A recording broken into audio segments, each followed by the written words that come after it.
नमस्कार, अन्नपूर्ण चॅनलमध्ये तुमचे स्वागत आहे। 2 महिन्यांपूर्वी मी माझे टेरेस गार्डन बनवायला सुरुवात केली। चला दाखवते तुम्हाला।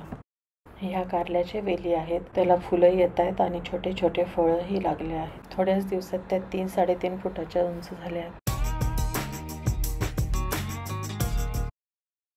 ही भेंडी बघा किती लहान आहे, पण त्याला छोट्या छोट्या भेंडी सुद्धा लागल्या आहेत। 2-3 दिवसात त्या तोडण्यासारख्या होऊनही जातील। इकडे ह्या गिलक्याच्या वेली आहेत, मागे एक चिक्कूचं झाड लावलं आहे। इकडे काही ग्रो बॅग्समध्ये 10-12 भेंडीची झाडे लावलेली आहेत। काटेरी वांगे पण छान वाढत आहेत। इकडे कोथिंबीर, पुदिना आणि पालक लावलेला आहे। गवारीची रोपटी अजून लहान आहेत। टमाट्यांची वाढ चांगली चालली आहे। हे आहे आमचे टेरेस गार्डन। आवडले ना तुम्हाला? Thank you for watching.